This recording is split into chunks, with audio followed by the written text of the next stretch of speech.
Before getting into the stories, I'd like to talk about today's sponsor, Factor 75. October is a busy month for me, and I struggle to find as much free time. Thereby, I have less time to meal prep and cook. That's why Factor has been extremely useful for me. Factor makes meeting your nutrition goals easier than ever by delivering fresh, never frozen, dietitian-approved meals right to your doorstep. Factor takes the stress out of meal planning and leaves you more time in your day-to-day life by skipping the grocery stores, prep work, and cooking fatigue. Instead, you get chef-crafted meals delivered right to your door. Factor has over 35 meals to choose from per week, including options like keto, calorie smart, vegan and veggie, and more. Factor has been extremely convenient for me lately, as I go with the high protein options, with my favorite being Peruvian chicken with red pepper cauliflower grits and roasted broccoli, perfect for after the gym. Head to factor75.com or click the link below and use code 50nightmare to get 50% off and free shipping on your first Factor box and 20% off your next month of orders. That's code 50nightmare at factor75.com to get 50% off and free shipping on your first box, plus 20% off on your next box of orders.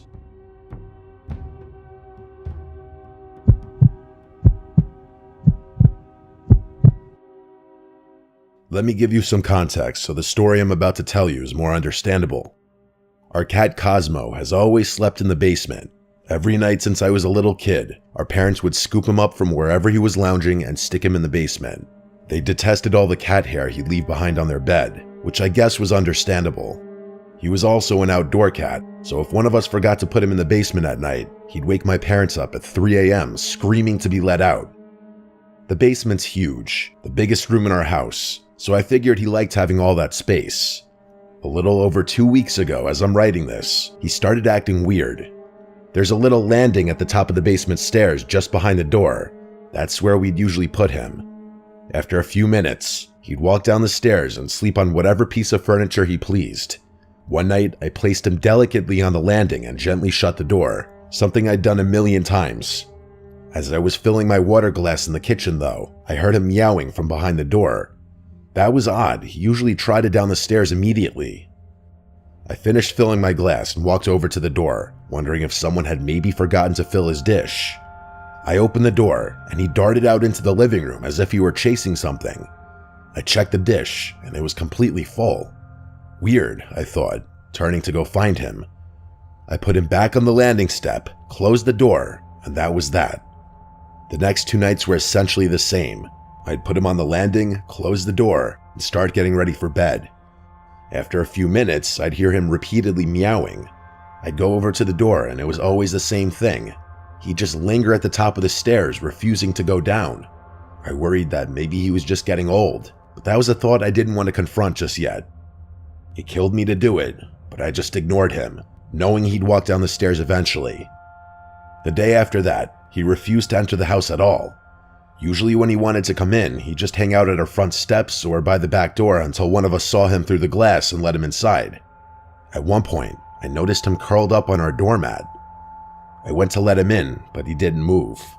I went out and petted him a little before going back inside.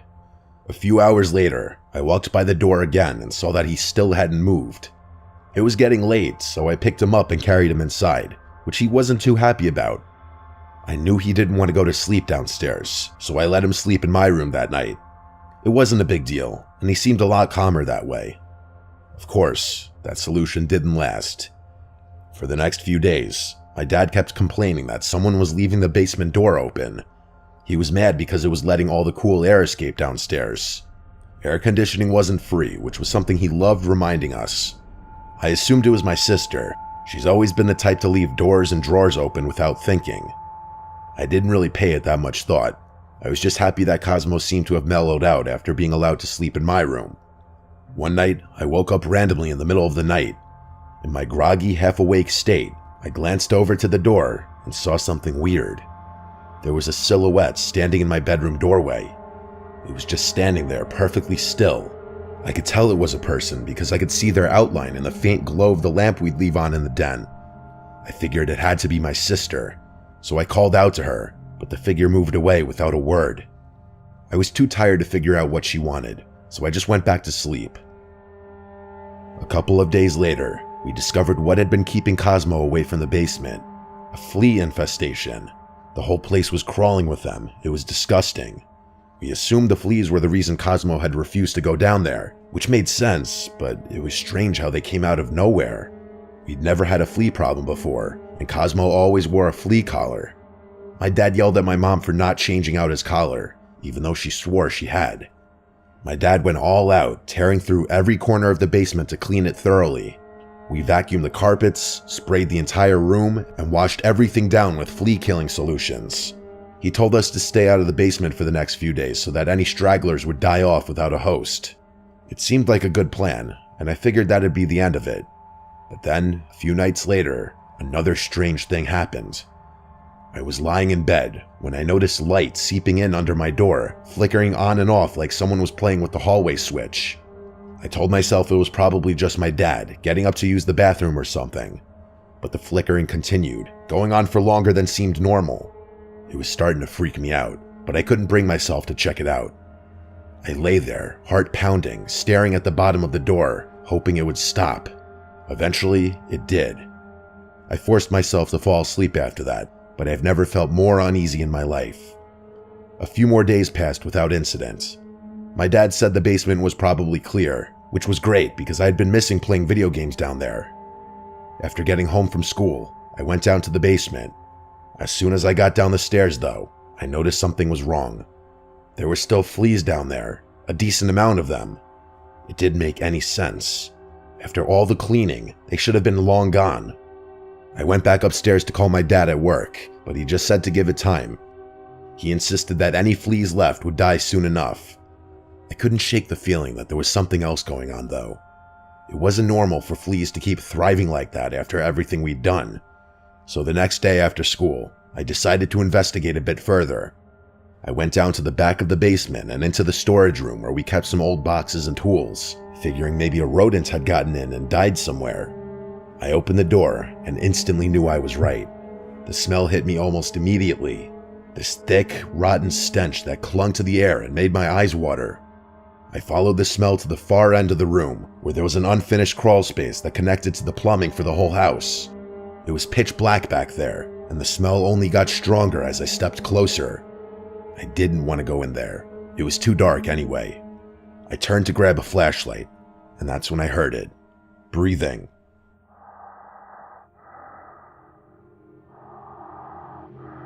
It was faint at first, but steady, like someone was hiding in there. I froze.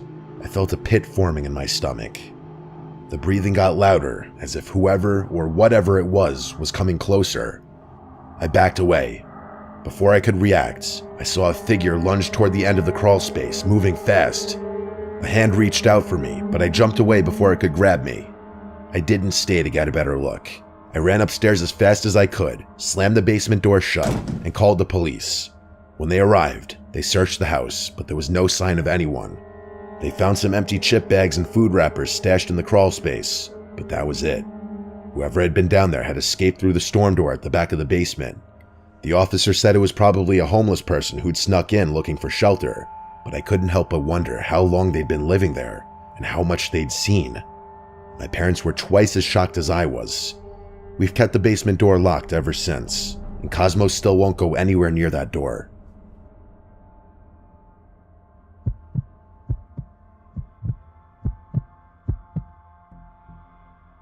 I don't remember every detail of this story since I was only around 7, but my parents have filled in some of the gaps over the years, and there are still bits and pieces that stick out in my memory. So here goes. I'm an only child. Yeah, it kind of sucked growing up by myself, but one of the pros meant that my parents were a lot more involved in my life. They'd really go out of their way to make sure I was thriving, and I look back appreciatively on that. Every year around Halloween, my parents would transform our basement into a haunted house. It wasn't anything fancy, just some old decorations, fake spiderwebs, strobe lights, and a lot of enthusiasm. The whole thing was for a good cause. You had to donate canned food to get in, and my parents would give everything we collected to the local food bank. They even made flyers and passed them around my school and a couple of other elementary schools nearby. The vast majority of people who came were parents of kids in my school, but there were always a handful of parents and kids that we didn't know. My parents actually welcomed that. The more strangers there were, the more food they'd be able to collect, and the greater the likelihood that the haunted house would be a hit. We lived in a pretty big brick house in Haverton, Pennsylvania. A lot of the houses in our neighborhood were fully brick for historical reasons I won't get into. That also meant that most of them were really old too, since it was kind of frowned upon to do any remodeling. Our house was the kind of place that already had a bit of an eerie vibe to it, especially at night with its old creaky floors and dimly lit hallways. Every year, my cousins Jeff, Rick, Chaz, and Eric would come down to help my parents set up and manage the night. Usually, they'd dress up in scary costumes and hide around the basement to jump out and scare my friends. That year, they decided to go all out and wore matching anonymous masks. You know, those kind of creepy white masks with the blank expressions. The haunted house was a big hit that year, as usual. We had a good crowd going by early evening, but my parents told me later that there had been a strange man who showed up before things really got started. He wasn't with any kids, which was odd since the haunted house was mostly for families. He said his wife was planning to bring their daughter later on, but he wanted to drop off some food cans early. My parents didn't recognize him, but they figured it wasn't a big deal. They thanked him, took the cans, and stood there awkwardly before he got the hint and left. As the night went on and more people showed up, the basement got pretty chaotic. I remember trying to keep up with my friends, who were screaming and laughing as we ran through the decorations. At one point, one of my friends came up to me crying, saying someone in an anonymous mask had scared her. I tried to calm her down and told her it was just one of my cousins, but then she said something that made my stomach drop. She said the person had grabbed her wrist and tried to pull her into a closet. I didn't know what to make of it. I thought maybe she was just being dramatic, but the look on her face told me she was genuinely scared. I went and found my parents and told them what she said. They took it seriously and went down to the basement to check things out. They asked my cousins if they had seen anything strange. Jeff, Rick, and Chaz were all in their positions, and each one of them swore they hadn't done anything like that. But then my parents noticed something else. Eric wasn't at his post. Just then, everyone started to panic. Eric came running down the stairs. He said he'd taken a break to use the bathroom upstairs, and that when he came back, his anonymous mask was gone. He figured one of the other guys had taken it as a joke. That set off alarm bells for my parents, and they immediately shut down the haunted house. They made everyone leave and called the police, who came and searched the house, but of course, nothing turned up. That night, I was still a little shaken up, but I figured it was all over. I fell asleep easily enough, but then I woke up to this tapping sound. It was soft but noticeable, like someone was repeatedly knocking on my bedroom window. I was too scared to get up, so I just laid there, pulling the covers over my chin, hoping I could just fall asleep. After a few minutes, the knocking stopped and I managed to drift back to sleep. But a few hours later, I was woken up again, this time by a scratching noise. It was more urgent than the knocking had been, like someone was clawing at the window frame. I was terrified, but something inside me snapped and I threw the covers off and rushed to the window. I yanked open the curtains and my heart nearly stopped. There, staring back at me, was a person in an anonymous mask, only inches away from the glass. I screamed for my parents. They rushed into the room and I pointed frantically at the window, but by the time they looked, the person was gone. We called the police once again, and they searched the yard and surrounding area, but they didn't find anyone. There were no signs of forced entry, no footprints, nothing. The property was clear. A few months passed and things settled down. The haunted house was just a memory by then, and my parents had started to ease up on their extra security measures. Then, one day, I came home from school to find an anonymous mask laying on my bed. It wasn't just any mask. It looked exactly like the ones my cousins had worn that night. But the thing that really freaked me out was the writing. Scrawled across the forehead in black Sharpie was my name. How the hell had that guy even known my name? We called the police again, but there wasn't much they could do besides file a report. My parents added more security cameras and made sure all the doors and windows were locked tight every night. They really went over the top with the security, adding a full alarm system and putting sensors on every window, including the upstairs ones. After that, nothing else happened. At least not that we could prove. The next few months were fine, but I swore I kept hearing things outside my bedroom window. Tapping, scratching, you name it. It was probably nothing, but it got to the point where I was scared to sleep in my own bed. I've since grown up and moved out of that house, but sometimes I still wonder if there was more to the story behind what happened to me all those years ago.